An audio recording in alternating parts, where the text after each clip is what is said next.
시간이 되었으므로 2025년 2월 12일 수요일 아침 예배를 시작하겠습니다. 다 같이 주의 기도로 시작합니다. 하늘에 계신 우리 아버지요, 이름이 거룩히 여김을 받으시오며 나라가 임하옵시며 뜻이 하늘에서 이루어진 것 같이 땅에서도 이루어지이다. 오늘 우리에게 일용할 양식을 주시옵고 우리가 우리에게 죄진 자를 사하여 준 것 같이 우리의 죄를 사하여 주시옵고 우리를 시험에 들게 하지 마시옵고 다만 악에서 구하옵소서. 나라와 권세와 영광이 아버지께 영원히 있사옵나이다. 아멘. 사랑과 어뢰가 풍성하신 하나님 아버지, 하나님의 크신 사랑을 진심으로 감사드립니다. 우리에게 영원한 생명을 허락하시고 천국 백성으로 인쳐주심을 진심으로 감사드립니다. 또한 우리에게 성령 하나님을 보내주시사 성령의 능력으로 매일같이 성화될 수 있도록 하시고 하나님 말씀 붙잡고 열매 맺는 삶을 살 수 있도록 은총 베풀어 주심을 감사합니다.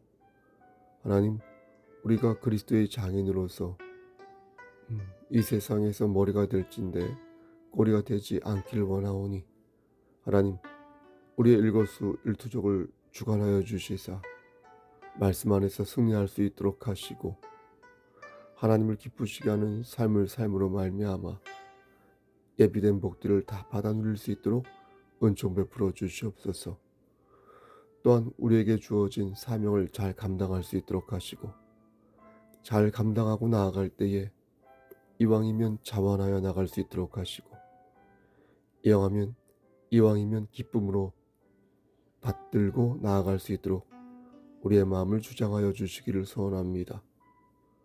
우리에게 맡겨진 사명을 잘 감당하고 우리가 지고 가야 할 십자가를 잘 지고 갈 때에 사람을 낚는 아버지, 그런 어부가 될 수 있도록 하시고 그렇게 할 때 하나님 나라가 놀라우게 확장되어지는 역사를 우리가 맛볼 수 있도록 은혜 베풀어 주시옵소서. 하나님, 우리가 교만한 자 되어 하나님을 근심되게 하고 우상을 숭배하여 하나님을 멀리할 때에 그때 우리를 외면치 마시고 우리를 끝까지 붙잡아 주시사 나고자 되지 아니하도록 도와주시고 다시 무릎 꿇고 하나님께 회개함으로 말미암아 주께서 허락하신 그 길을 다시 찾아갈 수 있도록 도와주시옵소서. 하나님, 이 시간 간절히 바라고라는 것은 심신이 연약한 우리의 지체들을 위해 기도합니다. 저들의 건강을 지켜주시고 저들이 육신의 장막이 벗어지는 그날에 이를 때까지 하나님 말씀 붙잡고 승리하는 의의 용사 될 수 있도록 끝까지 함께하여 주시옵소서. 모든 걱정과 근심을 하나님께 내려놓고 하나님께서 허락하신 그 방법대로 그 길대로 나아가는 자 될 수 있도록 은혜 베풀어 주시옵소서. 우리의 부모님과 우리의 자녀들에게 함께 하시사 저들이 말씀 안에서 승리하고 역시 열매 맺으며 기름을 준비한 다섯 처녀처럼 살다가 하나님 만날 수 있도록 도와주시옵소서. 모든 말씀 예수 그리스도의 이름 받들어 감사하며 기도드렸사옵나이다. 아멘. 하나님 말씀 사사기 1장 28절 말씀입니다. 사사기 1장 28절 구약성경 제성경으로 362쪽입니다. 사사기 1장 28절입니다. 이스라엘이 강성한 후에야 가나안 족속에게 노역을 시켰고 다 쫓아내지 아니하였더라. 아멘. 하나님, 이 말씀을 들어 사용하여 주시옵소서. 예수님 이름으로 기도드렸사옵나이다. 아멘. 저는 지난 아침 예배 때 이스라엘에서 사사가 어떤 역할을 하였는지 말씀드렸습니다.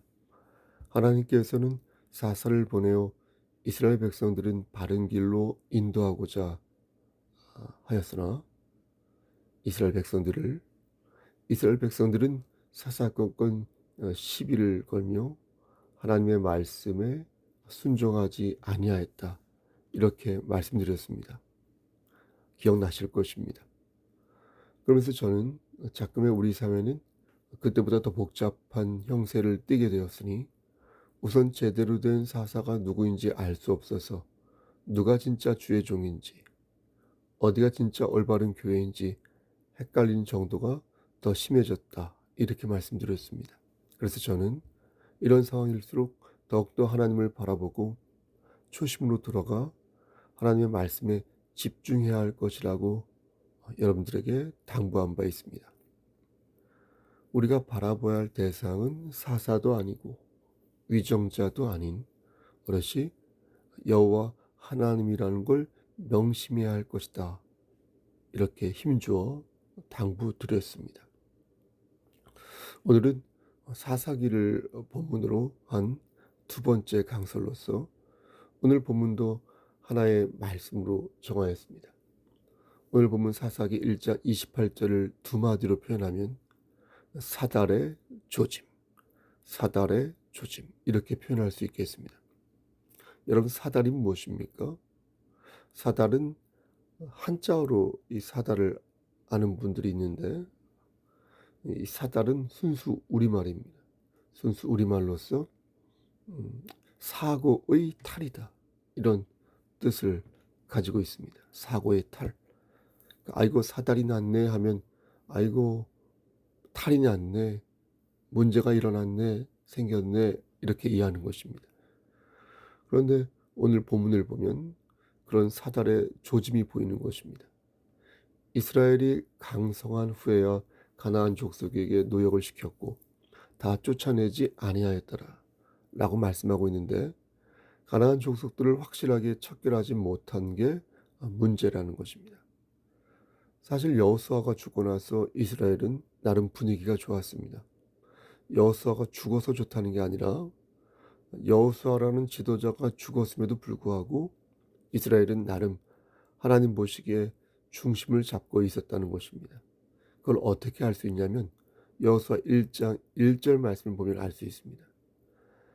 여호수아가 죽은 후에 이스라엘 자손이 여호와께 여쭈어 이르되 우리 가운데 누가 먼저 올라가서 가나안 족속과 싸우리이까.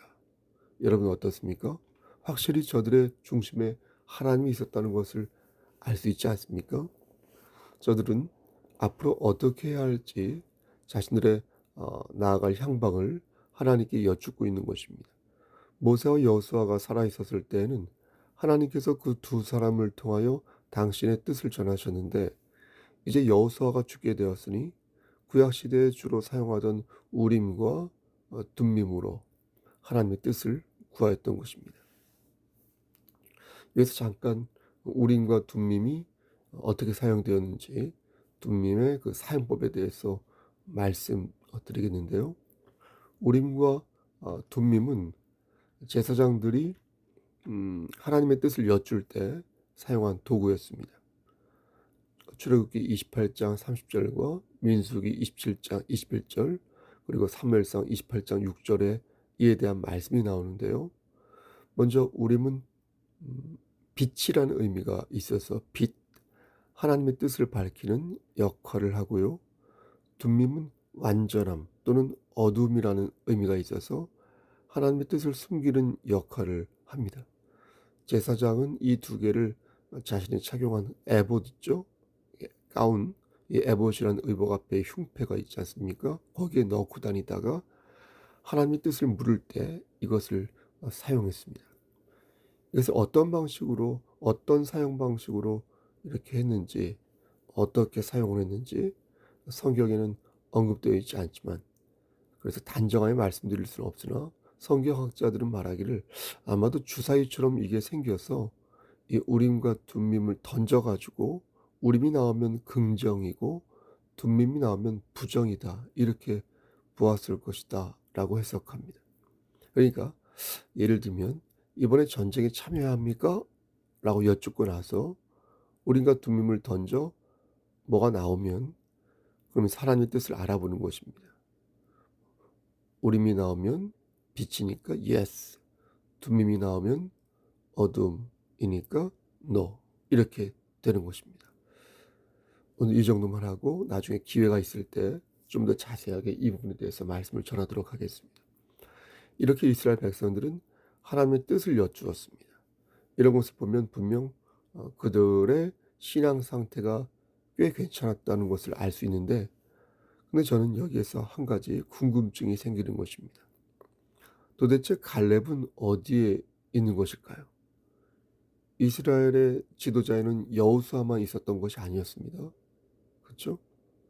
갈렙은 여호수아와 함께 약속의 땅을 정복한 세대의 일원이었습니다. 그런데 왜 이스라엘 백성들은 갈렙에게 이러한 질문을 하지 않은 것일까요? 바꿔 말씀드려서 왜 하나님께서는 여호수아처럼 갈렙을 들어 사용하지 않으신 것일까요?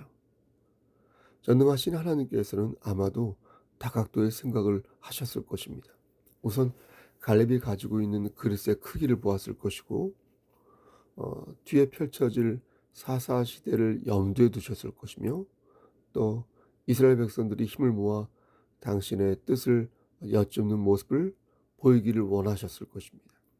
그 외에 우리가 알 수 없는 여러 가지 이유로 갈렙을 들어 사용하시지 않으셨을 것인데, 퍼뜩 제가 생각하는 부분 두 가지가 있는데, 그것은 갈렙이 여호수아만큼 나이가 많았다는 점에서 이스라엘은 세대 교체의 필요성을 느끼지 않았을까 싶고, 또 하나는 갈렙의 리더십 자체를 생각할 때 갈렙은 전투 경험은 충분했으나 어떤 정치적인 리더십, 조직을 이끌고 가는 것, 여기에 있어서는 좀 한계가 있었다는 점에서 이스라엘은 새로운 리더를 필요로 하지 않았을까 싶은 것입니다. 하나님도 이 부분에 있어서 그렇게 생각하신 것 같습니다. 제가 이 말씀을 좀 자세하게 드린 이유는 하나님께서는 우리의 모든 것을 총괄하신다는 것입니다. 어떤 부분은 제하여 생각하시고 어떤 부분은 조금만 아시는 게 아니라 인간의 생사화복을 주관하시며 모든 것을 통찰하시고 모든 것을 총괄하시는 분이 하나님이라는 것입니다. 그러므로 우리나라가 정교 분리를 헌법적으로 고수한다고 해서 그 헌법에 따라 하나님이 배제되는 것은 아니라는 것입니다. 이에 대해 조금만 더 설명을 덧붙이겠습니다. 웨스민스터 신앙고백 제23장 1항을 보면 온 세상의 최고의 주인이며 왕이신 하나님은 자신의 영광과 공공의 선을 위하여 자기 자신 아래 그리고 백성들 위에 국가 위정자들을 세우셨다.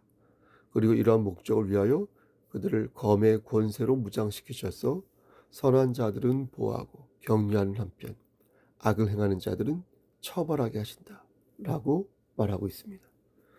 그럼 여기서 중요한 것은 무엇입니까? 중요한 것은 정부가, 국가가 하나님 아래에 있다는 것입니다.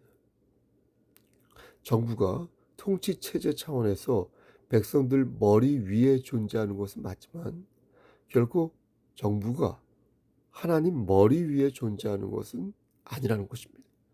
다시 말씀드리지만 정부는 하나님 아래에 존재하기에 하나님으로부터 독립하여 존재하지 않습니다. 하나님께서는 당신의 영광과 공공의 선을 위하여 정부를 정하신 것입니다. 이는 정부가 만약 하나님의 영광과 공공의 선에 위배할 경우 질타를 받을 수밖에 없다는 것을 의미합니다. 왜 그렇습니까? 왜냐하면 거듭 말씀드리지만 정부는 하나님 머리 위에 있는 것이 아니라 하나님 아래에 있으며 당신의 영광과 공공의 선을 위하여 정부를 정하셨기 때문입니다. 그러므로 그리스도인은 두 가지 입장을 가지고 있어야 옳습니다. 하나는 국가의 국민으로서 갖는 그런 국민의 입장이고, 또 하나는 하나님 나라의 신국 백성으로서 갖는 하나님 나라의 백성으로서의 입장입니다. 여러분, 그러면 어느 게 더 중요할까요? 한국인으로서의 정체성도 매우 중요하지만 신국 백성의 정체성과는 비교할 수 없다. 그러므로 우리는 국민으로의 책임을 잘 감당함과 동시에 신국 백성으로의 위험과 책임을 늘 중심에 두고 있어야 하는 것입니다. 그런 면에서 하나님의 영광과 공공의 선을 가릴 때 우린 담대하게 그것이 잘못되었다, 이렇게 말해야 옳은 것입니다. 예? 하나님의 영광과 공공의 선을 가리면 그거 잘못됐다, 이렇게 말할 수 있어야 한다는 것입니다. 이 부분에 대해서 조금 더 말씀드리지 않을 수 없습니다. 하나님이 인정하시는 국가의 불복종의 사례가 그렇다면 혹시 성경에 있을까요? 여러분, 혹시 바로의 칙령을 기억하십니까? 바로는 이스라엘 민족에게 태어난 모든 남자 유아들을 죽이라고 명하였습니다. 하지만 산파들은 어떻게 했습니까? 그것에 불복종하여 아기들의 생명을 구하였고 심지어 거짓말까지 했습니다. 출애굽기 1장 15절에서 21절 말씀을 보면 그로 인하여 산파들이 하나님의 복을 받았다, 이렇게 말씀하고 있는 것입니다. 다니엘 3장에도 국가의 불복종 사례가 나옵니다. 사드락과 메삭과 아벳느고는 느부갓네살 왕의 명령에 불복종하였습니다. 그들은 금신상 앞에 경배하지 않아서 어떻게 됐습니까? 풀무불에 들어가야 했습니다. 그들은 위정자에게 복종하지 않고 도리어 하나님께 복종한 것입니다. 여러분, 왜 그들이 그렇게 하였겠습니까? 그들은 자신들이 신국 백성, 하나님 나라의 백성이라는 것을 믿은 것입니다. 하나님의 영광과 공공의 선을 생각할 때 이 부분에 있어서는 국가에 불복종하는 것이 옳다고 여긴 것입니다. 저는 이 부분을 지난 강설 때 폭력과 혐오란 단어로 말씀드렸고, 폭력과 혐오는 예수님의 성품과 거리가 먼 행동이다, 이렇게 말씀드렸습니다. 그래서 우리는 이런 폭력과 혐오가 있는 일에 동조해서는 아니 될 것이며, 하나님을 경외하고 이웃을 내 몸과 같이 사랑하라는 말씀 안에서 진정한 그리스도의 장인이 되어야 한다고 누차 말씀드렸습니다. 이 정도까지만 하고 다시 오늘 본문으로 돌아가 말씀을 정리하겠습니다. 이스라엘 백성들은 이렇게 초기에는 어떻게 가나안 땅을 정복해야 할지 하나님의 뜻을 여쭙는 바람직한 모습을 보였습니다. 하나님께서 유다 족속에게 너희가 먼저 가나안을 치라고 말씀하자 유다 족속은 연약한 시므온 족속에게 손을 내밀어 함께 가나안을 칠 것을 제안하는 등 이렇게 매우 바람직한 모습을 보였습니다. 하지만 오늘 본문을 보면 저들은 세력이 강해질수록 교활한 모습을 보였는데 그것은 틈새 시장을 일종의 만드는 것이었습니다. 저들은 힘이 세질수록 하나님의 명령을 수행하기보다 자국의 이익을 추구하는 데 집중하기 시작한 것입니다. 즉 가나안 사람들의 노동력을 이용하여 부국 강성을 꾀함으로써 이방 문화를 근절하기보다 이방 문화를 이용할 생각에 혈안이 되고 만 것입니다.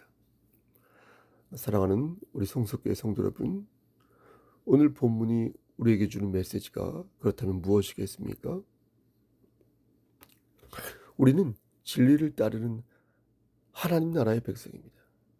진리는 좋은 게 아닙니다. 진리는 실용주의도 아니고 공리주의도 아닙니다. 돈이 되고 힘이 되고 유익이 된다고 해서 그걸 진리라고 말해서는 아니 된다는 것입니다. 또한 진리는 교양도 아니고 관용도 아닙니다. 이것도 맞고 저것도 맞는 어떤 다가치적인 관점도 아니고요. 내 생각이 틀리고 네 생각이 맞을 수 있다는 그런 상호주관적인 자세도 아닙니다. 여러분, 진리는 무엇입니까? 진리는 하나님의 말씀입니다. 그래서 진리는 영원하고 완전하여 또 무한합니다. 여러분, 마귀는 우리에게 세 가지 시험을 합니다. 너희가 믿는 예수의 능력으로 이 돌을 떡으로 만들어라. 너희가 믿는 예수의 능력으로 높은 곳에서 뛰어내려라. 그리고 좋은 게 좋은 거니 너희가 예수를 부인하고 내 앞에 무릎을 꿇는다면 이 모든 실용성과 이 모든 유익함을 너희에게 줄 것이니 너는 딱 한 가지 진리를 팔지라. 딱 한 번만 진리를 사지 말고 진리를 팔지라. 여러분, 저는 자기 유익을 구하지 말라는 것이 아닙니다. 악은 모든 모양이라도 버려야 한다는 것입니다. 사랑하는 성도 여러분, 그러므로 오늘도 말씀 안에서 진리를 수호하고 주께서 주신 공공선과 멋있는 교양으로 하나님께 영광 돌리는 삶을 사시기를 소원합니다. 그리하여 참다운 그리스도의 장인이 되시기를 주님의 이름 받들어 간절히 축원합니다. 아멘. 이제는 우리를 죄에서 구속하여 주신 우리 구주 예수 그리스도의 은혜와 아버지 하나님의 만극하신 그 사랑하심과 성령 하나님의 교통하시고 인도하시는 모든 역사하심이 우리 삶과 연루된 여러 가지 죄악의 잔상들을 과감하게 끊어버리고 하나님을 기쁘시게 하는 삶을 살기를 소원하는 여기 모인 성도와 그들의 가정과 이 재단과 이 나라 위에 하나님의 사랑하심이 세세토록 함께 계실지어다. 아멘.